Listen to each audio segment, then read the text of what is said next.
Unsure of your dream? Study abroad destination? Clear your doubts. Videsh Consult. Call 9676502888.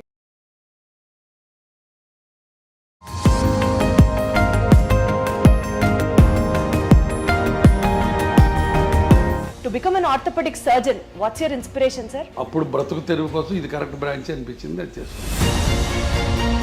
రోజు మొత్తంలో సుమారుగా ఎన్ని surgeries చేస్తారు sir? 20-25 surgeries. Body organs bones తో interact అవుతాయి అన్న స్టేట్మెంట్ ని మీరు ఏకీభవిస్తారా? తప్పకుండా. ఎందుకంటే చివరి రోజుల్లో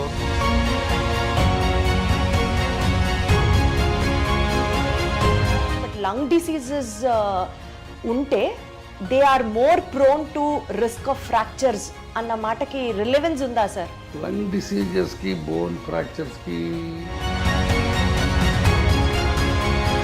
field, especially in the terms of medical field, hospitals, costly hospitals, rich is everything, కంపాషనేట్గా అనిపిస్తుందా సార్? లేకపోతే కమర్షియలైజ్ అయింది కల్చర్ అన్న ఫీలింగ్ మీకు ఎప్పుడైనా వచ్చిందా? ఇది కమర్షియల్ వరల్డే, but still you can. Your hospital is ranked among the topmost robotic surgeries perform చేసే hospital. Robotic surgeries అన్నవి are they affordable to everybody is one point. Not at all.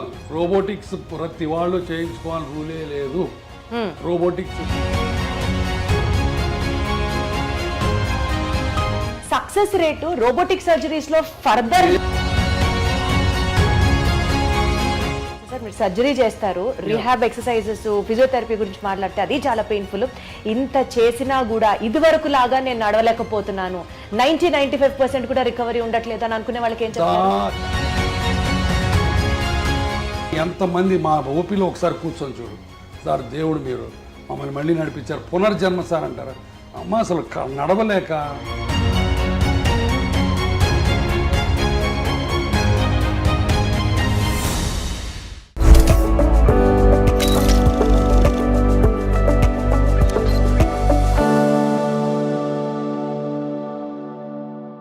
Barely operational needs engineer, BONE. Hello everybody, welcome back to this super doc, a super duper episode. I have with me Bone అన్న వెంటనే మనందరికీ చాలా చాలా చాలా దగ్గర మనిషి మన doctor గారు అనుకుంటూ మనం అందరం ముందుకు వెళ్ళి డాక్టర్ గురువారెడ్డి గారు ఉన్నారు మనతో. సార్ నమస్తే. నమస్తే అమ్మా. ఎలా ఉన్నారు సార్? బ్రహ్మాండంగా ఉన్నారు. Wonderful sir, super vibe. Sir the super డాక్టర్లో బేసికల్గా మీ గురించి మాట్లాడడంతో పాటు ఇప్పటి వరకు మీరు చేసిన అన్ని అచీవ్మెంట్స్ షేర్ చేసుకుంటూ ఉంటే ఒక పాయింట్లో ఒక ఇన్స్పిరేషనల్ స్టోరీగా ఉంటుంది. దాంతోపాటు మీ పర్సనల్ ఇన్సైట్స్ కూడా ఇంకాస్త లోతుగా తెలుసుకునే ప్రయత్నం చేద్దాము అన్న ఒక కాన్సెప్ట్తోనే ఈ సూపర్ డాక్ సిరీస్ మీతో చేస్తున్నాం sir. To start with, to become an orthopedic surgeon, what's your inspiration sir? కరెక్ట్గా చెప్పాలంటే ఇన్స్పిరేషన్ ఏం లేదు, డిస్పరేషన్. అంటే రోడ్డు మీద యాక్సిడెంట్స్ ఉంటాయి కాబట్టి ఇండియాలో ప్రాక్టీస్ కొదవలేదు ఎముకలు ఎరగడానికి అని ఆ ఉద్దేశంతో ఆర్థోపెడిక్స్ సెలెక్ట్ చేసుకున్నాను నేను. అంతేగాని ఆర్థోపెడిక్స్ ఇన్స్పిరేషన్ వచ్చి ఎవరినో చూసి ఎక్సైట్ అయిపోయి ఎప్పుడు చేయలేదు. అప్పుడు బ్రతుకు తెరువు కోసం ఇది కరెక్ట్ బ్రాంచ్ అనిపించింది, అది చేసుకున్నాను. సార్ ఒకవేళ డాక్టర్ అయ్యి ఉండకపోతే ఏం చేసి ఉంటారు sir? What else career would you choose? Collector కావాలని ఉండేది. Collector? Yeah, I want to become an IAS. But నాకు అన్ఫార్చునేట్గా ప్రాపర్ గైడెన్స్ లేక ఆ డైరెక్షన్లో వెళ్ళలేకపోయాను. లేకపోతే I wanted to be an IAS. రోజు మొత్తంలో సుమారుగా ఎన్ని సర్జరీస్ చేస్తారు సార్? 20-25 సర్జరీస్. సో అన్ని సర్జరీస్ చేసిన తర్వాత టైర్డ్ అయిన తర్వాత what would be your relaxing trend sir? అదే మ్యూజిక్ వినడం, బుక్ చదువుకోవడం, లేకపోతే ఎక్వేరియం ఫిష్ చూడటం. ఫిషెస్ చూస్తే you become happy again sir? Very relax. అదేం థియరీ ఉంది చెప్పండి? ఏం థియరీ ఉంది అంటే ఇన్ బిట్వీన్ ది సర్జరీస్ ఓపీడీలోకి వచ్చిన ప్రతి ఓపీలో నాకు ఎక్వేరియం ఉంటుంది. ఏ హాస్పిటల్లో ఎక్కడ కన్సల్టింగ్ రూమ్ అన్నా ఒక ఎక్వేరియం ఉంటుంది. ఆ ఫిష్ అటు ఇటు పోతూ ఉంటే అటు వెనకాల చూస్తా కూర్చుంటాను నేను. That is the biggest relaxation for me. తర్వాత మ్యూజిక్, రీడింగ్ ఏ బుక్. అసలు మీరు ఏం తింటారు, ఏం తాగుతారు అని ఒక సిరీస్ చేయాలని ఉంది sir. How do you be so active and energetic always? I don't know to be frank. Positive thinking నా ఉద్దేశంలో. ఒక నెగిటివ్ థాట్ కూడా ఉండదు నాకు రోజు మొత్తంలో. సో ఎప్పుడు ఎవరికి వాళ్ళకి ఏ రకంగా హెల్ప్ చేద్దామా, ఏ రకంగా పాజిటివిటీ తీసుకొద్దామన్న ఉద్దేశం, తపన ఉంటుంది దాంట్లో. I think that is the. కానీ జనం కూడా దాన్ని పాజిటివ్గా అందరూ తీసుకోవాలి అని ఉండదు కదా. అది కదా, వాళ్ళు పట్టించుకుపోయినా నేను పాజిటివ్గా ఉండటమే పాజిటివిటీ. అది నా పాజిటివిటీ ఎదుటి వాళ్ళ రియాక్షన్ మీద ఆధారపడి ఉండకూడదు. It should come from me and that is absolute, not relative. మీరు పాజిటివ్ ఉంటే నేను పాజిటివ్గా ఉంటాను, మీరు నెగిటివ్ ఉంటే నేను నెగిటివ్ ఉంటాను, అది లేనే లేదు. I want be positive, I want be happy, because life is so small and so short and only once. Life lesson sir ఇదైతే మాత్రం చాలా బ్యూటిఫుల్గా ఉంది సార్. 25 సర్జరీస్ చేసి పేషెంట్స్ని చూసి పుస్తకాలు చదివే టైం ఎక్కడ వస్తుంది సార్? రాత్రి పడుకునేటప్పుడు బెడ్ సైడ్ రీడింగ్ ఒక 1 hour చదువుతాను కంపల్సరీగా, ఆల్మోస్ట్ 1 hour. అంటే హార్డ్లీ మీరు 1 గంట 2 గంటలు పడుకుంటారా సార్? లేదు, 6-7 గంటలు పట్టుకుంటాను. 11కి పడుకుంటాను, మళ్ళీ 5కి లేస్తాను. So 6 hours. తర్వాత కార్లో వెళ్ళేటప్పుడు చదువుతుంటాను book. Okay. So sir one thing, మీ పేషెంట్సే మీ నుంచి ఇది నా అలవాటు అని సర్ప్రైజ్ అయ్యే ఎలిమెంట్ ఏదైనా ఉందా అంటే ఏం చెప్తారు? నా అలవాట, రోజుకి ఒక 1/2 కిలో వేరుశనగ పప్పులు తింటాం. నాకు పీనట్స్ అంటే భలే ఇష్టం, వేరుశనగ పప్పులు. అవి ఉడకబెట్టి పెడతారు అక్కడ. సో పేషెంట్ మధ్యలో తింటూ ఉంటాను. అదే ఆశ్చర్యంగా ఉండొచ్చు బహుశా, ఇన్ని పప్పులు తింటాడు అయినా అని. సో నాకు తెలిసి సార్ వేరుశనగ పప్పులు తినడం, ఈ అక్వేరియం ని మెయింటైన్ చేయడం అన్నది ప్రాబబ్లీ ఈ విషయం ఎవరికి తెలిసి ఉండకపోవచ్చు. Only after this interview I take the credit. Exactly. Sir one life lesson what medicine has taught you అంటే ఏం చెప్తారు sir? Do whatever you can do without expecting anything, and then God will give you whatever you deserve. అంటే less expectations, ఒక్క మాటలో చెప్పాలంటే absolutely no expectation. No expectations. No expectation, and do it with your heart, not with your brains. Lot of the time brain పనిచేసి heart పనిచేయదు, అప్పుడే ఇబ్బందులు వస్తాయి. So anything you do with heart, with the compassion and passion, నీకు అన్ని మంచి జరుగుతాయి, నాకు గట్టి నమ్మకం. Got it sir. Good intention, good intent will help. Exactly. Sir you being an orthopedician sir, bones అనేవి బేసికల్గా బాడీ స్ట్రక్చర్కి హెల్ప్ చేస్తాయి అండ్ సపోర్ట్ ఇస్తాయి బాడీకి అని కాకుండా నిజంగా బోన్స్ రోల్ ఇంకా ఉందా సార్? What usually people don't know or neglect about it. బోన్స్కి basically it's skeleton made up of bones, and నడవటానికి కూర్చోవడానికి బోన్స్ జాయింట్స్ ఆల్ ఒక కాంప్రహెన్సివ్ యూనిట్. ఆ బోన్స్ సరిగా లేకపోతే పెయిన్స్ వస్తాయి. ఒక పోస్ట్ మెనోపాజల్, ఇప్పుడు ఆడవాళ్ళకి పీరియడ్స్ అయిపోయిన తర్వాత బాడీ అంతా పెయిన్స్ వస్తాయి. అది because of the bone pain, because of the calcium ఉండదు, వైటమిన్ డి అబ్జార్ప్షన్ ఉండదు. కాబట్టి one of the most important problems of A old age is bones not being healthy. తర్వాత బోన్స్ నాట్ హెల్తీగా ఉండటం వల్ల పడిపోతుంటాం, ఫ్రాక్చర్లు అవుతుంటాయి. సో కాబట్టి బోన్స్ చాలా రకాలుగా బోన్స్ అండ్ జాయింట్స్ మనిషి మనుగడకి లాస్ట్ చర్మాంకంలో సుఖంగా జీవించడానికి ముఖ్యంగా కావాల్సింది bones and joints. Body organs bones తో ఇంటరాక్ట్ అవుతాయి అన్న స్టేట్మెంట్ ని మీరు ఏకీభవిస్తారా? తప్పకుండా. ఎందుకంటే చివరి రోజుల్లో the balance of the body is very important. అది కోర్ మజిల్స్ అవన్నీ కూడా మన మజిల్స్ బోన్స్ స్ట్రాంగ్గా ఉంటే మీరు పడకుండా ఉంటారు, లేకపోతే కింద పడిపోయి ఫ్రాక్చర్ అవుతుంటాయి. I mean to ask you sir, digestive system ప్రాపర్గా ఫంక్షన్ అయితే బోన్స్ హెల్దీగా వర్క్ చేస్తాయి. అంతే కదా, మరి డౌట్ ఏముంది దాంట్లో. ఇప్పుడు మాల్ అబ్జార్ప్షన్ సిండ్రోమ్స్ ఉంటాయి. మాల్ అబ్జార్ప్షన్ సిండ్రోమ్స్లో గట్లోంచి సరైన వైటమిన్స్ సరైన ఎలిమెంట్స్ అబ్జార్బ్ అవ్వవు.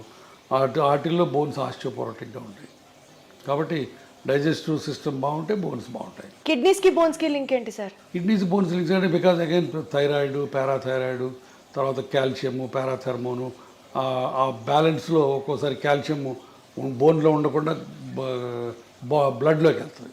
సో ఒక్కొక్కసారి కిడ్నీ స్టోన్స్ అని ఫామ్ అవుతాయి. సో ఇదంతా మల్టిపుల్ హోమియోస్టాసిస్, అంటే కాల్షియం మెటబాలిజం సరిగ్గా లేకపోవటం వల్ల, తర్వాత పారాథెర్మోన్స్ ఎక్కువ ఉండటం వల్ల తక్కువ ఉండటం వల్ల ఆ టైప్లో బోన్స్ ఉండాల్సిన ఆస్టియోపోరోసిస్ ఎక్కువైపోయి బోన్స్ ప్రాబ్లమ్స్ వస్తాయి. సో కాల్షియం డిస్టర్బెన్స్ ఉంది ఒక ప్రాబ్లం, కిడ్నీలో ఒక కాళ్ళ బోన్స్లో ప్రాబ్లమ్స్ వస్తాయి. బేసికల్గా ఈ calcium metabolism, vitamin D supplements ఏదైతే చెప్తూ ఉంటున్నారో బోన్ హెల్త్కి చాలా ఇంపార్టెంట్ అని, ఏ ఏజ్ నుంచి ఎవ్రీ టైమ్ ఈ సప్లిమెంట్స్ తీసుకుంటూ ఉండాలంటారు sir calcium and vitamin D? Age of 16 to 60, easy to remember. 16 ఏళ్ళ నుంచి 60 ఏళ్ళ దాకా ప్రతి ఉమెన్ సప్లిమెంటల్ కాల్షియం తీసుకోవాలి. Vitamin D sir? Vitamin D depends on again, but of course vitamin D ఇప్పుడు ఇండియాలో 80% ఆఫ్ పీపుల్కి deficient, what ever the reasons. ఒక్కోసారి నాకు అనుమానం వస్తుంది, అసలు ఈ ఇండియాలో మెజర్ చేసే కరెక్ట్ ఎక్విప్మెంట్ ఉందా, లేకపోతే ఫాల్టీ ఎక్విప్మెంట్ వచ్చిందా అని అనుమానం ఉంటుంది. ఎందుకంటే everybody will have a vitamin D deficiency. So vitamin D రెగ్యులర్గా తీసుకోవడం కంటే కూడా పీరియడ్కి ప్రకారం తీసుకోవాలి, on the prescription of the either endocrinologist or an orthopedic surgeon. Sir, I don't know if it is right or wrong, but lung diseases unte they are more prone to risk of fractures అన్న మాటకి relevance ఉందా sir? Lung డిసీజెస్కి bone ఫ్రాక్చర్స్కి నాకు తెలిసి connection ఏం కనపట్లేదు on the face of it. Direct connection అయితే ఏం లేదు లంగ్ డిసీజ్ వాటికి. సార్, న్యూరలాజికల్ కండిషన్ స్ట్రెస్ ఎక్కువ ఉన్నప్పుడు does it have an impact on the bone density or the bone strength? న్యూరలాజికల్గా కూడా డైరెక్ట్గా ఉండదు బోన్స్ మీద, బట్ ఒక్కొక్కసారి కొన్ని ప్రాబ్లమ్స్లో పార్కిన్సోనిజము అట్లాంటివి అట్లంటే where you are not walking too much, you are sitting in a sedentary style, then the bones will lose calcium and osteoporosis వస్తుంది. అచ్చా, so there is an indirect link అనే చెప్పొచ్చు. సో బాడీలో ఇన్ఫ్లమేషన్ ఉన్నప్పుడు sir, ఇప్పుడు non inflammatory diet తినండి అని అందరినీ ప్రమోట్ చేస్తున్నారు భయంకరంగా. Does really inflammation in the body effect the bone health? Not much. Not much. Inflammation అనేది ఒక మజిల్స్కి జాయింట్స్కి ఉన్న సంబంధించింది. బోన్ ఇన్ఫ్లమేషన్ అనేది జనరల్గా బోన్ ఇన్ఫ్లమేటెడ్గా ఉండదు, బట్ బోన్స్లో ఒక్కొక్కసారి దేర్ కెన్ బి డిఫరెంట్ పెరియాస్టైటిస్ అని, ఆస్టియంకిను పెరియాస్టియం అని ఒక లేయర్ ఉంటుంది, దానికి బోన్కి మధ్య ఉన్న స్వెల్లింగ్స్ ఒక్కోసారి ఎక్కువ అవ్వచ్చు. అట్లాంటి వాటిని పెరియాస్టైటిస్ అంటే బాగా షిన్ పెయిన్స్ ఉంటాయి, అట్లాంటివి రావచ్చు. అది కూడా calcium, vitamin D, metabolism disturbance వల్ల రావచ్చు. సో అంటే ఆ న్యూరలాజికల్ ఇంపాక్ట్ ఉన్నట్టా లేనట్టా sir? How do we conclude? డైరెక్ట్గా న్యూరలాజికల్కి బోన్స్కి కనెక్షన్ ఉండదు. అంటే స్ట్రెస్ ఉంటే బోన్ పెయిన్ ఎక్కువ అవుతుంది. స్ట్రెస్ ఉంటే అన్ని బాడీలో అన్ని పెయిన్స్ ఎక్కువ అవుతాయి. అర్థమైందా? మస్క్యులర్ పెయిన్ ఎక్కువ అవుతుంది, తలనొప్పి వస్తుంది, మైగ్రేన్స్ వస్తాయి, నెక్ పెయిన్ వస్తుంది. అందుకని డైరెక్ట్గా బోన్ మీద, బోన్ మెటబాలిజం మీద డైరెక్ట్ రిలేషన్స్ ఏం లేవు. బట్ ఇండైరెక్ట్గా ఇప్పుడు న్యూరలాజికల్ ప్రాబ్లం వచ్చింది, స్ట్రోక్ వచ్చింది, patient is confined to the bed, అప్పుడు బోన్స్లోంచి ఆస్టియోపోరోసిస్ స్టార్ట్ అవుతుంది. Got it sir. సార్, మీరు కొన్ని లక్షల మంది పేషెంట్స్ని చూసుంటారు over your experience. Basic points patients overlook అయిపోయేది లైఫ్ స్టైల్లో, డెస్పైట్ ఆఫ్, మీరు చాలా వీడియోస్ కూడా చేశారు, సిట్టింగ్ పోస్టర్ దగ్గర నుంచి you have to walk this way, you have to SIT this way అని చాలా చెప్తూనే ఉంటారు. Despite of all your me guidance కాకుండా కూడా పేషెంట్స్ వాళ్ళ లైఫ్ స్టైల్లో ఓవర్లుక్ చేసే పాయింట్స్ ఏంటి సార్? Main posture. మనం ఇందాక అనుకున్న పోస్చరు, మరి నేను చెప్పినట్టు ఇలా స్ట్రైట్గా కూర్చోరు, ఇప్పుడు అందరూ ఇలా వంగి కూర్చుంటారు, వంగి నడుస్తారు. సో పోస్చర్ ఒకటి మెయిన్, బాగా అందరూ నెగ్లెక్ట్ చేసే posture. Number 2, lack of exercises. అసలు ఎక్సర్సైజులు, చిన్న ఎక్సర్సైజెస్ కూడా చేయకుండా సెడెంటరీ లైఫ్ స్టైల్లో కూర్చుంటారు. అది number 2. Number 3, abuse of the joints. ఇప్పుడు కింద కూర్చోడి ఇండియన్ టాయిలెట్ లేకపోతే కింద బాచపట్టు వేసి కూర్చుంటే మోకాళ్ళ మీద లోటు పడుతుంది, అది మంచిది కాదు. సో అది తెలియదు చాలామందికి. అట్లానే నడుముకి ముందుకు వంకి కూర్చుంటే నడుము మీద పాడైపోద్ది, అట్లానే మెడ ముందుకు వెళ్తే మెడ పాడైపోద్ది. సో ఇవన్నీ కూడా తెలియక చాలామంది they keep on repeating the mistake in the daily activities. Sir, 10,000 steps నడిస్తే you will be healthy all over అన్నది జనరల్గా చెప్పిన మాట. బట్ హై ఇంటెన్సిటీ ఎక్సర్సైజెస్ చేస్తే మోకాళ్ళు అరిగిపోతాయి, 10,000 అడుగులేస్తే మోకాళ్ళు అరిగిపోతాయి, ఎక్కువ వెయిట్స్ ఎత్తితే స్ట్రెంథనింగ్ ఎక్సర్సైజెస్ చేస్తే మోకాళ్ళు అరిగిపోతాయి. వీటిలో ఏది కరెక్ట్ సార్? చెయ్యాలని కొందరు, చేయకూడదని కొందరు, కరెక్ట్ చెప్పండి సార్. మోకాళ్ళు అరగడానికి మెయిన్ కారణం number 1 age, number 2 weight, number 3 high impact activities, 3. Number 4 accidents. సరే, యాక్సిడెంట్ గురించి మనం మాట్లాడుకోవట్లేదు. ఆ ఏజ్ అది తప్పనిసరి, మనం ఏజ్ అవుతుంటే బోన్స్ జాయింట్స్ అరుగుతూ ఉంటాయి.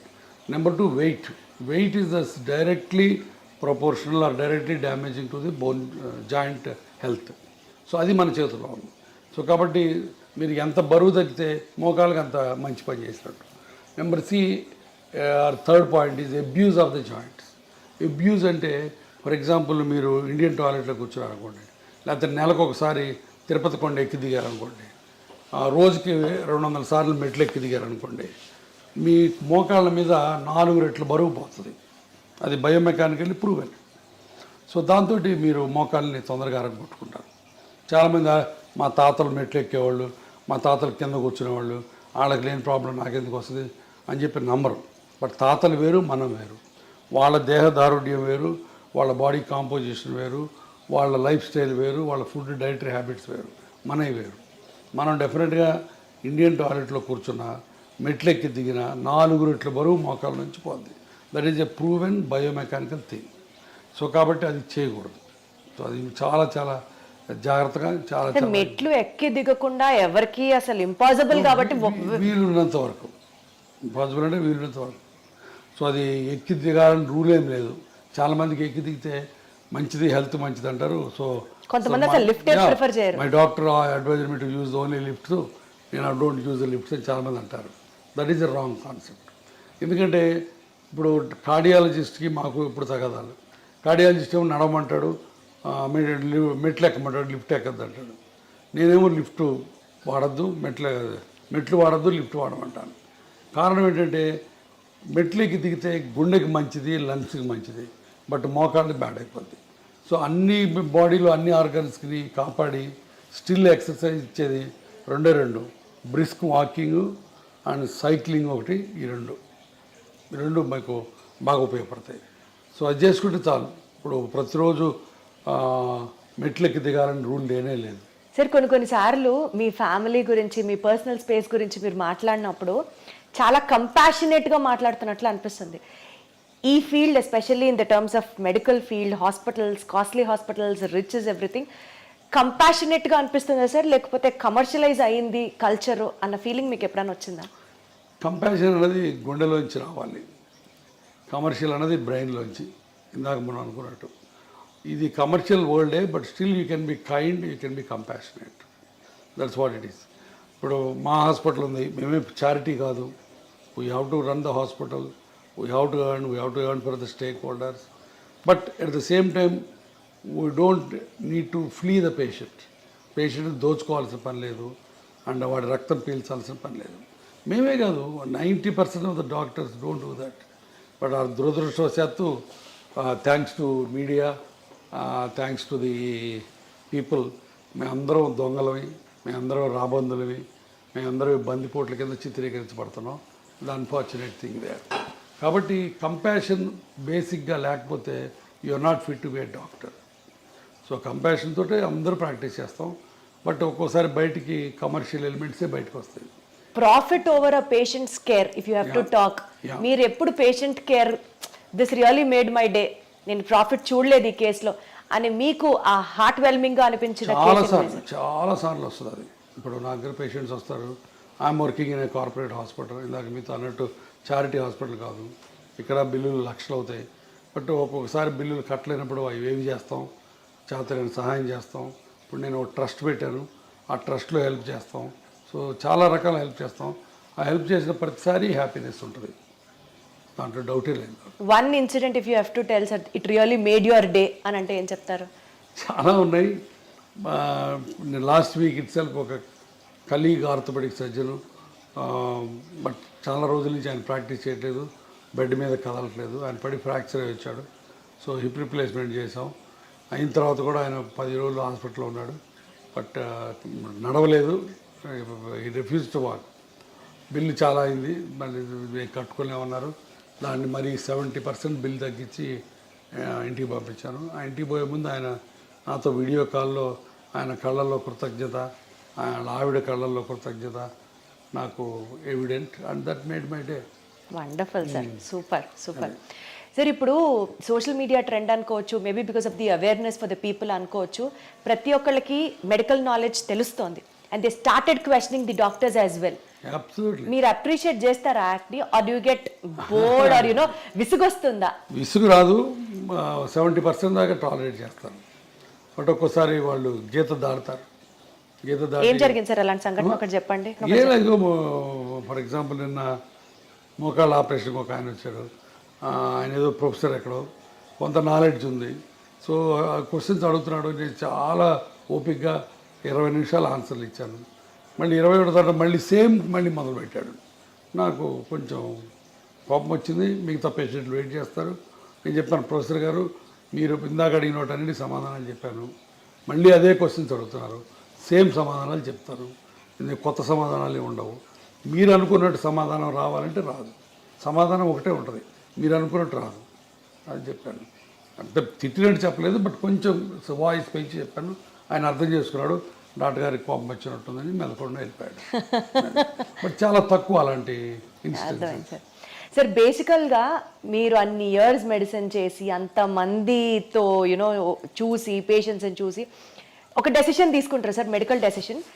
అన్ఫార్చునేట్లీ అది మీడియా వల్ల కానీ పబ్లిక్ వల్ల కానీ మిస్అండర్స్టాండ్ అయిన సిచ్యువేషన్స్ ఉన్నాయా? ఉన్నాయండి. ఇప్పుడు నేను ఒకసారి అంతకుముందు కూడా చెప్పాను, ఒక పేషెంట్కి కాలు ఇరిగి వేరే హాస్పిటల్లో ట్రీట్మెంట్ చేసుకుంటే ఆ కాలు అంతా డెడ్ అయిపోయినట్టు అయిపోయింది, వుడెన్ ఇండ్యూరేటెడ్గా అయిపోయింది. దాన్ని మనం కంపార్ట్మెంట్ సిండ్రోమ్ అంటాం. అతను నా దగ్గరకు వచ్చాడు, కాలు తీసేయమంటున్నారు సార్ మిగతా వాళ్ళు, మీరేంటని. నేను కాలు తీయక్కర్లేదని చెప్పి 3 నెలల పాటు లిటరల్గా సాకాను ఆ కుర్రాడిని. సాకడం అంటే ఏదో కుర్రాడు తమ్ముడిని కొడుకుని చూసుకున్నట్టు చూసుకొని అతనికి హైపర్ బ్యారిక్ ఆక్సిజన్ కావాలంటే ఇక్కడ, లేకపోతే వేరే ఇంకొక మిలిటరీ హాస్పిటల్కి పంపించి అన్ని రకాలుగా చేశాను. బట్ చివరికి అతను వెళ్ళి 3 టీవీ స్టేషన్స్లో ఇంటర్వ్యూలు సంపాదించి కూర్చొని గురవారెడ్డి మంచోడు కాదు, నా కాల్ని పాడు చేశాడు అని చెప్పాడు. So 3 interviews. బట్ ఆ రోజు చాలా చాలా బాధ వేసింది. బట్ ఆ రోజు ఒక రకంగా నాకు లిబరేట్ కూడా అయిపోయానండి. ఇంత కష్టపడి ఇతనికి చేసాం, ఇతను ఇలా చేశాడు, అయినా సరే మన పని మనం చేయాలి. ఈ ప్రెస్ గురించి, ఈ టీవీల గురించి, వాటి గురించి భయపడకూడదు. నీ ఆత్మకి నువ్వు గట్టిగా ఉన్నంతకాలం వీటి గురించి భయపడకూడదని ఒక రకమైన తెగింపు, ఒక రకమైన స్వాతంత్రం, ఒక రకమైన లిబర్టీ, ఒక రకమైన ఏమంటుంది దాన్ని కమ్ వాట్ మే అన్న యాటిట్యూడ్ వచ్చింది. సో అది ఒక రకంగా మంచిదైంది నాకు. అంటే సార్ ప్రతి డాక్టర్కి వెనకాల ఇలాంటిది ఒక స్టోరీ ఉంది అనుకుంటే, డాక్టర్ వెనకాల ఉంటాయి. ఒక రిచ్ డాక్టర్ అనుకోండి, సమాజం నుంచి ఒక అన్ఫేర్ క్రిటిసిజం ని ఆల్వేస్ ఇన్వైట్ చేసినట్లుగా ఉంటుందా? ఉంటుంది. సమాజం మమ్మల్ని భూతద్దంలో పెట్టి చూస్తుంది, ప్రతి అడుగుని క్రిటిసైజ్ చేస్తుంది. సో తప్పదు, part of life. Despite of మీరు ఇంత సోషల్ సర్వీస్ చేసినప్పటికీ కూడా సార్, గురవారెడ్డి గారి దగ్గరికి వెళ్తే ఆయన ఖచ్చితంగా ఆపరేషన్ అంటారు మోకాలు రీప్లేస్మెంట్కి, అదే బయటకు వెళ్తే డాక్టర్లు అనరు అన్న మాటకి ఏం చెప్తారు? దానికి చాలా చాలా సత్య దూరం అది. నేను రోజుకి 100 నుంచి 120 మంది పేషెంట్లు చూస్తాను. దాంట్లో 30-40 మంది కంటే ఆపరేషన్ పడవు. తర్వాత నాది టెర్షియరీ ప్రాక్టీస్, అది మర్చిపోవద్దు మీరు. అంటే పేషెంట్లు మిగతా వాళ్ళందరి దగ్గరికి చూయించుకొని ఇక ఆపరేషన్ తప్పనిసరి అన్నప్పుడు నా దగ్గరికి వస్తారు. మొదటి రోజు రారు. సో నాది టెర్షియరీ ప్రాక్టీస్. హైదరాబాద్ అవ్వటం అయితేవి, నేను ఉన్న డాక్టర్స్లో సీనియర్ మోస్ట్ ఇప్పుడు 25 ఏళ్ళ నుంచి ప్రాక్టీస్ చేస్తాను కావటం అయితే ఉంది. సో ఇక్కడ ఉన్న ఓల్డ్ డాక్టరు, సీనియర్ డాక్టరు కాబట్టి చివరిలో సెకండ్ ఒపీనియన్, థర్డ్ ఒపీనియన్ కోసం నా దగ్గరికి వస్తారు. ఎప్పుడైతే టెర్షియరీ ప్రాక్టీస్ ఉంటుందో అప్పుడు ఆబ్వియస్గా ఆపరేషన్ రేట్ ఎక్కువ ఉంటుంది. సో అది అనవసరంగా ఎవరు ఆపరేషన్ చేయడం. గురవారెడ్డి దగ్గరికి వెళ్తే ఆపరేషను, మిగతా వాళ్ళ దగ్గరికి వెళ్తే ఇంజక్షను, అవన్నీ మాయా. ఇప్పుడు ఆ రకంగా ఇంకోటి కూడా చెప్పాను, నేను లాస్ట్ 1 ఇయర్ నుంచి యుద్ధం చేస్తున్నాను. ఇంజక్షన్లు పనికిరాని ఇంజక్షన్లు చేసి పేషెంట్లు మాయ చేసే డాక్టర్లు. ఈ ప్రస్తావన తీసుకొచ్చారు కాబట్టి ఇంకొక పర్సనల్ కామెంట్ కూడా ఉంది సార్. మీరు అగేన్స్ట్ పిఆర్పి ఫర్ ఆర్థరైటిస్ అని చెప్తున్నారు. Exactly against PRP for arthritis. కానీ గురవారెడ్డి గారి హాస్పిటల్లో పిఆర్పి ఇంజెక్షన్లు 7,000 నుంచి 8,000 రూపాయలు ఉండే ఇంజెక్షన్ 17,000 రూపాయలు ఆయన ఎందుకు ఛార్జ్ చేస్తున్నారు? పిఆర్పి ఇంజెక్షన్ కూడా నా హాస్పిటల్లో చేయలేదు ఫర్ ఆర్థరైటిస్. ఎవరైనా వచ్చి ప్రూవ్ చేయమని చెప్తాను. పిఆర్పి ఫర్ స్పోర్ట్స్ ఇంజురీస్కి ఎంతోపతిస్ అని చెప్పాను ఇందాక. టెండాన్ ఇంజురీస్కి, ఇక్కడ టెన్నిస్ ఎల్బోస్కి ఇస్తే ఇవ్వచ్చు. నేను ఇవ్వను. నా దగ్గర 36 మంది పనిచేస్తారు టీం. స్పోర్ట్స్ మెడిసిన్ వాళ్ళు ఇస్తే ఇవ్వచ్చు. బట్ ఆర్థరైటిస్కి, నీ జాయింట్లో మా దగ్గర పిఆర్పి అనేది ప్రసక్తే రాదు. ఎవరైనా వచ్చి ప్రూవ్ చేయమని చెప్పాలి. అర్థమైందా? 3 ఇప్పుడు స్టెమ్ సెల్స్ అని ఇచ్చి 2,80,000 తీసుకునేది మా దగ్గర జరగదు. నేను అగైనెస్ట్ ఏంటంటే PRP in arthritis. Orthopedic surgeons చాలామంది పిఆర్పీలు టెన్నిస్ ఎల్బోస్కి, యాంకిల్ ఇంజురీస్కి, హీల్ పెయిన్స్కి ఇస్తారు. నాకు ఏ రకమైన అభ్యంతరం లేదు. నాకు దాని మీద నేను ఇవ్వను, నేను వాటిని అన్నాను. అది దాని మీద నాకేం లేదు. ఎందుకంటే పీపుల్ అన్ని చోట్ల ఇస్తారు, కొన్ని చోట్ల మంచి రిజల్ట్స్ ఉన్నాయి. దానికి నేను PRP for other conditions work అయినప్పుడు why not for the knee sir? ఆర్థరైటిస్కి లేదు role. That's what I'm saying. There is no evidence at all. Arthritis is a global phenomena. Global phenomena అంటే మొత్తం కార్టిలేజ్ అంతా పాడైపోయింది. ఈ కార్టిలేజ్ అంతా పాడైపోయినప్పుడు దాన్ని మనం ఉద్ధరించి నువ్వు కార్టిలేజ్ పుట్టించరు. అంటే అయిపోయిన కార్టిలేజ్ తిరిగి మళ్ళీ ఫామ్ అవ్వదా సార్? ఇంత మటుకు గ్లోబల్ గా కార్టిలేజ్ రీజనరేట్ అన్నది లేదు. కార్టిలేజ్ సెల్స్ స్పోర్ట్స్ ఇంజురీస్లో చిన్న చిన్న లేజన్స్ ఉంటే దాంట్లో కాండ్రోసైట్స్ అని, ఓట్స్ అని డిఫరెంట్ ప్రొసీజర్స్ ఉన్నాయి. అవన్నీ ఉపయోగపడతాయి అక్కడ వరకు. అక్కడ కూడా ఫైబ్రస్ టిష్యూ ఫామ్ అయ్యి కొంతవరకు కార్టిలేజ్ సెల్స్ వస్తాయి. బట్ కార్టిలేజ్ రీజనరేట్ అయ్యి ఆర్థరైటిస్, మోకాళ్ళ నొప్పుల ఆర్థరైటిస్ బాగుపడి మళ్ళీ బ్రహ్మాండంగా నార్మల్ కార్టిలేజ్ వచ్చింది. అల్ట్రాసౌండ్లో చూపిస్తాడు ఈయన, ఈ డాక్టర్ గారు, బౌన్సర్ డాక్టర్ గారు. అల్ట్రాసౌండ్ తీసేదిగో నీకు మళ్ళీ కార్టిగ్రామ్ అని ఒకటి చూపిస్తాడు. ఇవన్నీ మాయ, భయంకరమైన మాయ. కానీ ఆయన చేసేది మాయే, కానీ చాలా మంది ఆర్థోపెడిషియన్స్ కూడా ఈ కార్టిలేజ్ గ్రో అవుతుంది అని మందులు ఇస్తున్నారు కదా. కార్టిలేజ్ గ్రోత్ కి స్పోర్ట్స్ ఇంజరీస్ లో గ్రోత్ అయ్యే టెక్నిక్స్ వేరు, వీటిని మిక్స్ చేయొద్దు. కార్టిలేజ్ గ్రో అవడానికి చిన్న చిన్న వాటికి బోల్డ్ అని ప్రొసీజర్స్ ఉన్నాయి, ఆర్థ్రోస్కోపిక్గా చేస్తారు. అవన్నీ స్పెషల్ ఇండికేషన్స్ ఉన్నాయి, స్పెషల్ ప్రొసీజర్స్ ఉన్నాయి, స్పెషల్ ట్రైనింగ్ ఉంది. నువ్వు ఎనస్థీషియా వాడి వచ్చి నువ్వు నీ జాయింట్ హీరోని అని చెప్పి ఎక్కడ ఉందో అక్కడ ఇంజెక్షన్ చేస్తే పోద్దని, ఇక్కడి నుంచి ఎక్కడ తీస్తే నీ రీప్లేస్మెంట్ని, ఇంత ల్యాక్ ఆఫ్ నాలెడ్జ్ ఉన్న డాక్టర్ దగ్గరికి వేల మంది వెళ్ళి బాధపడుతుంటే ఏం చేయాలా? మాయ చేస్తాడు. ఆ మాయ కోసం యుద్ధం చేస్తున్నాం మేము. ఇది ఇవాళ తాగదు యుద్ధం, ఇది ఇంకా ఇంకా చాలా దూరం వెళ్తుంది యుద్ధం.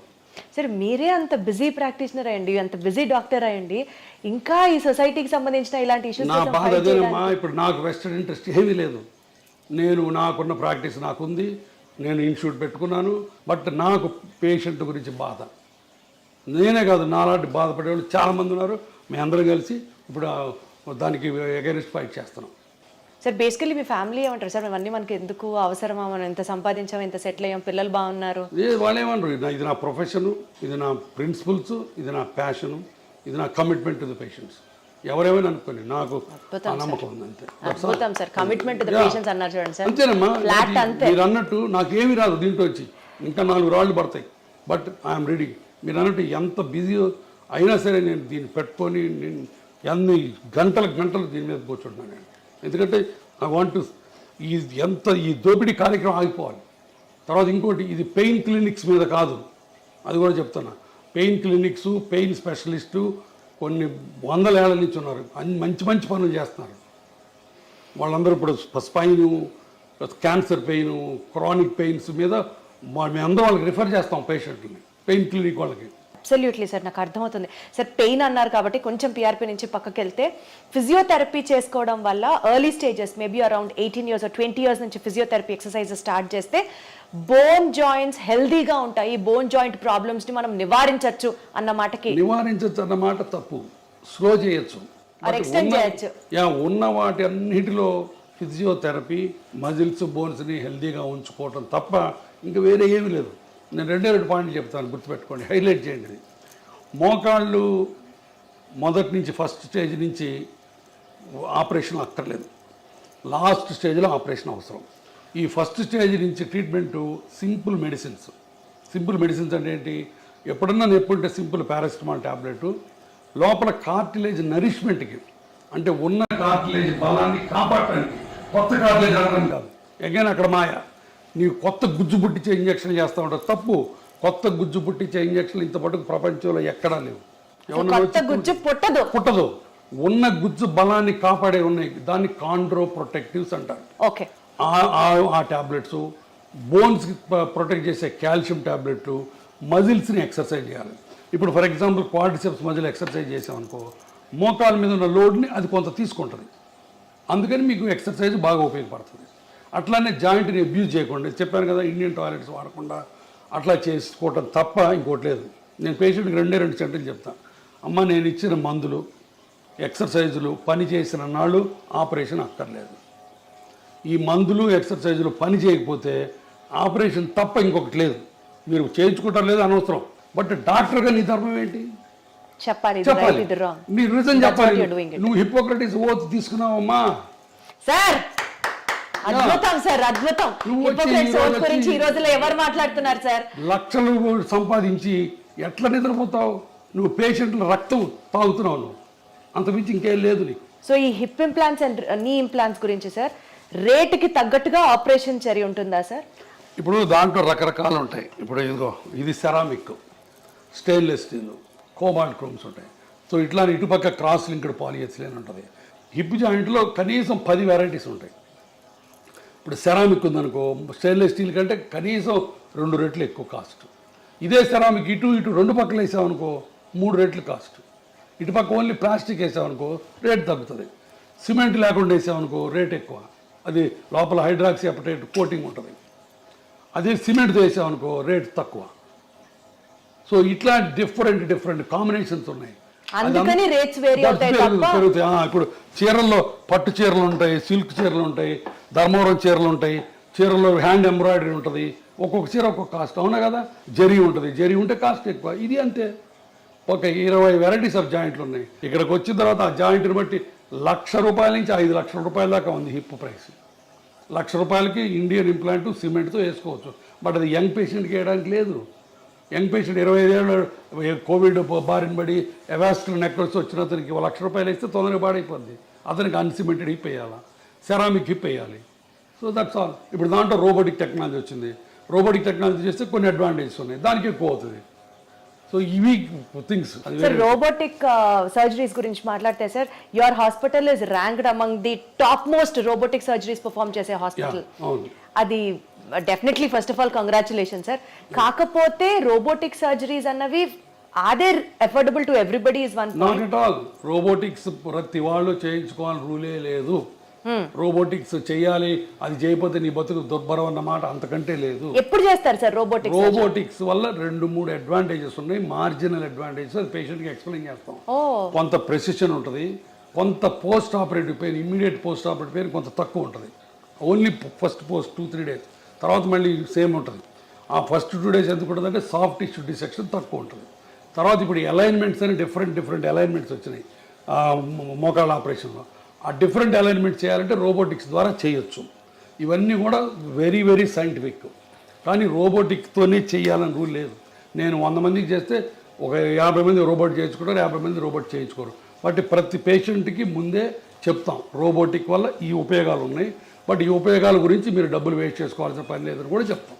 కానీ సార్ ప్రెసిషన్ యాక్యురేట్ గా ఉంటుంది, చాలా మినిమల్ ఇన్వేషన్ ఉంటుంది. వీటి గురించి ఇట్లా మాట్లాడితే సక్సెస్ రేటు రోబోటిక్ సర్జరీస్ లో ఫర్దర్ గా ఏమీ లేదు, రెండిటికి ఒకటే. రోబోటిక్ సర్జరీ వల్ల సక్సెస్ రేట్ ఎక్కువ అవుతుందని ఎవ్వరు చెప్పకూడదు. చెబితే అది అబద్ధం. నేను చెప్పను, నేను ఇంతవరకు ఏ పేషెంట్కి చెప్పలా. రోబోటిక్ వల్ల కొంత అడ్వాంటేజెస్ ఉన్నాయని చెప్తాను తప్ప సక్సెస్ రేట్లో ఏ మాత్రం తేడా లేదు. రెండుకి ఒకటే సక్సెస్ రేట్. ఎట్లా జరుగుతున్నాయి సార్? అంటే పేషెంట్స్ యొక్క పర్సెప్షన్ టువర్డ్స్ రోబోటిక్ సర్జరీ ఎట్లా? పేషెంట్స్ వల్ల మా పేషెంట్స్ కూడా ఏంటంటే ఇండియన్ పేషెంట్స్ కూడా ఇప్పుడు వెల్ ఇన్ఫార్మ్డ్. వాళ్ళందరూ వాళ్ళే వచ్చి అడుగుతారు. తర్వాత చాలామంది పేషెంట్లకి వాళ్ళ పిల్లలు అమెరికాలో ఉంటారు. అక్కడ అమెరికాలో ఇది standard of care robotic surgery అన్నది. వాళ్ళు అక్కడి నుంచి చెప్పి మీరు రోబోటిక్ చేయించుకోవడం చెప్తారు తల్లిదండ్రులకి. వాళ్ళు మమ్మల్ని వచ్చి అడుగుతారు. సో మేము ఆఫర్ చేస్తాం. That's all. అంటే పేషెంట్ సౌలభ్యం కోసం అది కూడా ఇనిషియల్ గా తప్పించి పేషెంట్ని మాయ చేసి పేషెంట్ని అబద్ధాలు చెప్పి రోబోటిక్స్ చేసే ప్రసక్తి లేదు. నెంబర్ 1. నెంబర్ 2, రోబోటిక్స్ చేసి నువ్వు అద్భుతంగా ఉంటావు, ఇంకో 20 ఏళ్ళు ఎక్స్ట్రా ఉంటావు అన్నది అంతకంటే లేదు. రోబోటిక్స్కి ఎక్స్ట్రా సక్సెస్ రేట్ అన్నది అంతకంటే లేదు. నేను క్లియర్గా చెప్తున్నాను 3 విషయాలు. ఏది ఇన్ని 10,000 రోబోటిక్ ఆపరేషన్లు చేసిన తర్వాత కూడా. బట్ రోబోటిక్స్ అనేది ఒక extra technology which will help you in getting a proper outcomes. అది పాయింట్ అక్కడ. అదైనా డిఫికల్ట్ ఆపరేషన్స్ ఉంటాయి. ఒకసారి బాగా అరిగిపోయి మొత్తం దొడ్డికాళ్ళు వస్తారు, స్టేజ్ 4 బాగా అడ్వాన్స్డ్. అట్లాంటి వాటిల్లో రోబోట్ మనకి ఎంతవరకు బోన్ కట్ చేయొచ్చు, ఎంతవరకు సాఫ్ట్ టిష్యూ డిసెక్ట్ చేయాలని కొన్ని మనకి ఇస్తుంది. అట్లాంటి హిప్ రిప్లేస్మెంట్స్లో డిస్ప్లాస్టిక్ హిప్స్ అని ఉంటాయి, అంటే చిన్నప్పటి నుంచి పాడైపోయిన హిప్స్. ఆ హిప్స్లో రోబోట్ ముందే మనకి ఎక్కడ మంచి బోన్ ఉంది, ఈ కప్ ఎక్కడ పెట్టచ్చు అని ముందే మనకి గైడెన్స్ ఇస్తుంది. అట్లాంటి అడ్వాంటేజెస్ ఉన్నాయి. అంతేగాని రోబోటిక్తోనే చేయాలన్నది లేనే లేదు. మళ్ళీ చెప్తున్నాను. అబ్సల్యూట్లీ సార్, నాకు అర్థమైంది sir. To just divert our interview on a lighter note and conclude it sir, just I wanted to ask you, ఒక జాయింట్ హెల్త్ కి సంబంధించినటువంటి ఒక మీ కోరిక, జనాలు ఈ మిత్తుని నమ్మడం ఆపండ్రా బాబు అని అంటే ఏం చెప్తారు సార్? ఇందాక చెప్పింది మళ్ళీ చెప్తా. నేను అలిసిపోను, ఎన్ని గంటలైనా చెప్తాను ఇదే. నా పేషెంట్లకి నేను చెప్పే, చేతులు జోడించి చెప్పేది ఏంటంటే, మీకు మోకాళ్ళ నొప్పులు ఉంటే సింపుల్ మందులు ఎక్సర్సైజులతో గడపండి. భయంకరమైన నొప్పులు వచ్చి నడవలేని పరిస్థితి వస్తే భయపడకుండా ఆపరేషన్ చేయించుకోండి. మీరు భయపడ్డా, ఆర్థికంగా సౌలభ్యం లేకపోయినా ఒక రామాయణము మహాభారతం చదువుకోండి. సార్ ఒక్క సూపర్ ఫుడ్ తింటే బోన్స్ అద్భుతంగా ఉంటాయంటే ఏంటి సార్ అది? లేదు, నాకైనా అబద్ధం. సూపర్ ఫుడ్ ఏమి లేదు. సూపర్ డాక్టర్ లేడు, ఏం తినమంటారు సూపర్ సార్? ఫుడ్ లేదు. ఏం తినమంటారు సార్? బోన్స్ హెల్తీగా ఉండాలంటే head calcium, healthy milk products చాలు, సింపుల్ మిల్క్ ప్రోడక్ట్స్ తింటే చాలు. And regular exercise and impact exercise అంటే వాకింగ్ అట్లాంటివి చేసి. దుంప కూరలు తింటే జాయింట్ పెయిన్స్ ఎక్కువ అవుతాయి, ట్రూ ఆర్ ఫాల్స్? నాకు తెలియదు. నాకు తెలిసి నేను చదువుకున్న దాంట్లో ఫుడ్కి మోకాళ్ళ కార్టిలేజ్కి డైరెక్ట్ రిలేషన్ లేదు, ఇండైరెక్ట్గా ఉంది. ఫుడ్ తిని లావు ఎక్కితే లావు వల్ల మోకాళ్ళు పాడవుతాయి తప్ప డైరెక్ట్గా వంకాయ తింటే కార్టిలేజ్ పోద్ది, కూర ఈ చామదుంప తింటే కార్టిలేజ్ వస్తుంది, ఈ అల్ట్రాసౌండ్ చేస్తే నొప్పి తగ్గుద్ది, ఇవన్నీ లేవు నాకు తెలుసు. సార్ మీరు ఎక్సర్సైజ్ చేయమని పేషెంట్స్కి చెప్తూ ఉంటారు కదా, ఫన్నీయెస్ట్ ఎక్సర్సైజ్ మీ దాకా వచ్చి ఒక పేషెంట్ చెప్పింది ఏమైనా ఉందా సార్? మీకు అసలు కోపం మామూలుగా రాదు ఆ ఎక్సర్సైజ్, ఆ ఎక్స్క్యూజ్ వింటే ఏం చెప్తారు సార్? అడగను అంటే నా దగ్గరకు వచ్చే పేషెంట్లు ఒక్కోసారి నేను ఏం చెప్పినా దానికి కౌంటర్ చెప్తారు. అమ్మ నువ్వు ఎక్సర్సైజ్ చేయంటే లేదండి నా బాడీ ఒప్పుకోదు అంటారు, మందులు వేసుకోమంటే నాకు అలసరండి అంటారు, కింద కూర్చోద్దామంటే నేను కింద కూర్చొని మనం చేస్తానంటారు. ప్రతిదానికి అడగకుండా చెప్తా, నేనేం చేయలేను, ఇంకా నేను చేతులైతే అమ్మ నమస్తే అని చెప్తా అంటే that's all. Surgery is more painful are skipping that rehab cycle is more painful sir? Good question. Again చాలామంది అగైన్ మా డాక్టర్లోనే మళ్ళీ కొంతమంది దొంగ డాక్టర్లు ఆపరేషన్ చేసి అసలు నొప్పి ఉండదు, ఫిజియోథెరపీ ఎత్తేద్దాం, ఫిజియోథెరపీ లేకుండా చేసుకోవచ్చు, జీరో ఫిజియోథెరపీ అని కొంతమంది మొదలెట్టారు. అది కూడా తప్పే. ఆపరేషన్ చేసిన తర్వాత నొప్పి అన్నది దేవుడిచ్చిన సహజమైన రియాక్షన్. కాకపోతే ఇప్పుడు మోడర్న్గా పెయిన్ రెడ్యూసింగ్ టెక్నిక్స్ చాలా వచ్చినాయి. ర్యాపిడ్ రికవరీ ప్రోటోకాల్ అని, మల్టీ మోడల్ ఎనర్జీసీ అని చెప్పి, తర్వాత కంటిన్యూస్ ఎపిడ్యూరల్ పెయిన్ రిలీఫ్ అని, అట్లా చాలా మందులు వచ్చినాయి, చాలా టెక్నిక్స్ వచ్చినాయి ఇమ్మీడియట్ రీహాబిలిటేషన్ వల్ల. వీటి వల్ల కొంత నొప్పి తగ్గుతుంది. తర్వాత నొప్పి అనేదమ్మ మల్టీ ఫ్యాక్టోరియల్, అంటే చాలా ఫ్యాక్టర్స్తో సంబంధించింది. కొంతమంది పేషెంట్లు వెరీ సెన్సిటివ్గా ఉంటారు, అవును సార్. కొంతమంది పేషెంట్లు బిందాస్గా ఉంటారు, అది పేషెంట్ ఫ్యాక్టర్. తర్వాత కొంతమందికి బాగా బాగా అరిగిపోయింది అనుకో, ఎక్కువ డిసెక్ట్ చేయాల్సి వస్తుంది, అప్పుడు ఎక్కువ ఇన్ఫ్లమేటరీ సైటోకైన్స్ రిలీజ్ అవుతాయి, వాళ్ళకి ఎక్కువ నొప్పి ఉంటుంది. సో కాబట్టి పెయిన్ లేకుండా ఏ పేషెంట్ ఉండడు. కొంతమంది అదృష్టవంతులు అసలు పెయిన్ ఉండదు వాళ్ళకి, అంటే వాళ్ళ అదృష్టం అంటారు కదా సార్, పెయిన్ సైకోసోమాటిక్ అంటారు కదా. సైకోసోమాటిక్ కాబట్టి నొప్పి అన్నది మల్టీ ఫ్యాక్టరీలు, దానికి చేస్తాం. బట్ రీహాబిలిటేషన్ కూడా పేషెంట్ రిలాక్స్ అయ్యి ఫిజియోథెరపిస్ట్ చేసినట్టు చేస్తే అంత నొప్పే ఉండదు. సరే ఫిజియోథెరపీ చేసేటప్పుడు ఆ నొప్పి తగ్గడానికి ఏమి ఉండదా? ఉన్నాయమ్మా, చాలా ఉన్నాయి. క్రయోథెరపీ అని ఐస్ ప్యాక్స్ పెడతాము. తర్వాత ఇప్పుడు నేను 100 మంది పేషెంట్లు చేస్తే చాలా మంది ఏమనుకుంటారు తెలుసా సార్, మీరు సర్జరీ చేస్తారు, రీహాబ్ ఎక్సర్సైజెస్ ఫిజియోథెరపీ గురించి మాట్లాడితే అది చాలా పెయిన్ఫుల్, ఇంత చేసినా కూడా ఇది వరకు లాగా నేను నడవలేకపోతున్నాను, 90-95% కూడా రికవరీ ఉండట్లేదు అని అనుకునే వాళ్ళకి ఏం చెప్తారు? చాలా చాలా సత్య దూరం ఇది కూడా.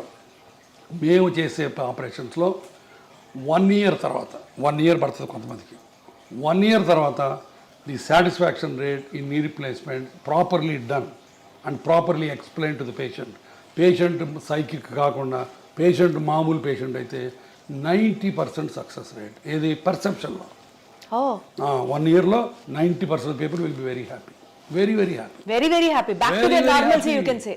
అమ్మ ఎంతమంది మా ఓపీలో ఒకసారి కూర్చొని చూడు సార్, దేవుడు మీరు మమ్మల్ని మళ్ళీ నడిపించారు, పునర్జన్మ సార్ అంటారు. అమ్మ అసలు నడవలేక వీల్ చైర్లోనే మోషన్ యూరిన్ పోయే వాళ్ళని నడిపిస్తే ఎంత పునర్జన్మలకి. అన్నిటికీ బాత్రూమ్ పోవడానికి కూతురు మీద, అల్లుడి మీద, కొడుకు మీద, కోడల మీద ఆధారపడే వాళ్ళకి వాళ్ళ కాళ్ళ మీద వాళ్ళు నిలబెట్టి నడిపిస్తే ఎంత ఆనందం. అవన్నీ వచ్చి చూడండి. 20 years, నేను ఇప్పుడు 25 years ఇంటూ ప్రాక్టీస్. నేను ఎప్పుడు వచ్చాను? 1999లో వచ్చా హైదరాబాద్. ఇప్పుడు 25 ఏళ్ళు, బహుశా మోర్ దాన్ 70,000-80,000 పేషెంట్లకి ఆపరేట్ చేశాను నేను. 25 ఏళ్ళ కింద చేసిన పేషెంట్లు ఇంకా తిరుగుతున్నారు హ్యాపీగా. So that is the beauty of the knee replacement surgery. అది నేను క్యాన్వాస్ చేయక్కర్లా, all over the world millions of people get benefit. ఇప్పుడు నీ రీప్లేస్మెంట్ సర్జరీలోనే latest advancement which really excites you so much ఏమైనా ఉందా sir? Robotic technology, that is the only latest advance. ఇప్పుడు దీంట్లో బోల్డ్ అనే కొత్త మెటీరియల్స్ వస్తున్నాయి. ఇప్పుడు ఈ కోబాల్ట్, క్రోమ్, టైటానియం కాకుండా ఇంకా కొత్త మెటీరియల్, పీక్ మెటీరియల్ అని కొన్ని వెరీ లైట్ మెటీరియల్స్ వస్తున్నాయి. అంటే మేబీ ఒక foreign body inside the body ఉన్నట్లుగా కూడా తెలియదు అన్న, అలాంటివి కూడా వస్తాయి. ఇప్పుడు హిప్ రీప్లేస్మెంట్, నీ రీప్లేస్మెంట్, ఈ రెండు ప్రపంచ మానవాళికి దేవుడిచ్చిన 2 సూపర్ గిఫ్ట్స్. అరగటం ఆయన ఇచ్చిందే శాపం, బట్ దానికి ఆన్సర్లు కూడా ఆయనే ఇచ్చాడు. ఫర్గాటన్ జాయింట్స్ వీటిని అంత century operation of the century decade అంటారు దీన్ని. అలాంటి ఆపరేషన్లు ఈ 2 కొన్ని వేల లక్షల కోట్ల మంది ఇది చేసుకుంటున్నారు. సార్ ఫైనల్ అన్న కంక్లూజన్ నోట్ సార్, ఏం చెప్తారు సార్ ఆడియన్స్కి ఫ్రమ్ యోర్ ఎండ్? లైఫ్ చాలా సింపుల్, కాంప్లికేట్ చేసుకోవద్దు. మీరు పేషెంట్లుగా ఎంతో కన్ఫ్యూజన్లో బతుకుతున్నారు నాకు తెలుసు. ఎందుకంటే ఒక పక్కనేమో నాలాంటాడు ఆపరేషన్ అంటాడు, ఇంకొక ఆయన వచ్చి పిఆర్పి అంటాడు. ఈ మధ్యలో ఎక్కడ నిజం ఉందో మీకు తెలియదు, సతమతం అవుతున్నారు. దయచేసి ఎవిడెన్స్ లేకుండా మాయ మాటలు నమ్మి దొంగ ట్రీట్మెంట్లు చేయించుకోవద్దు. 4 రోజులు ఆగండి, నా మీద కూడా 4 అడగండి, గురువారెడ్డి ఎట్టంటాడని అడగండి, అప్పుడే రండి. ఆపరేషన్ గురించి భయపడద్దు, భయం కొద్దీ ఆపరేషన్ వెనక్కి వెళ్ళద్దు ప్లీజ్. మీకు ఆర్థికంగా స్తోమత లేకపోతే మీరు ఇబ్బంది పడుతుంటే నేను ఒక ట్రస్ట్ పెట్టాను, దాంట్లో బీదవాళ్ళకి కనిపించిన అమ్మకు ఒక మోకాలని ఒక స్లోగన్తో చేయడానికి చేస్తున్నాం బోల్డ్ అని. మీరు మోకాళ్ళు ఆపరేషన్ చేయించుకోవడానికి ఆర్థిక స్తోమత లేకపోతే మా ట్రస్ట్ దగ్గరికి రండి, నాకు చేతన సహాయం నేను చేసి పెడతాను. కానీ దొంగ మాటలు నమ్మి ఈ ఇంజక్షన్లు మట్టుకు చేయించుకోవద్దు మోకాళ్ళ నొప్పులకు. మిగతా దానికి ఇంజక్షన్లు మీరు చేయించుకుంటారో లేదో నాకు అనవసరం, నాకు తెలియదు. సో BONE బోన్ అంటే బర్డన్ ఆఫ్ ఓవర్ ఎక్స్పెన్సెస్ అంటారు కదా సార్, సరిగ్గా కాపాడకపోతే చూసుకోకపోతే. అంతే అంతే, that's all. Wonderful sir, so good talking to you. Thank you so much. Okay. Thank you.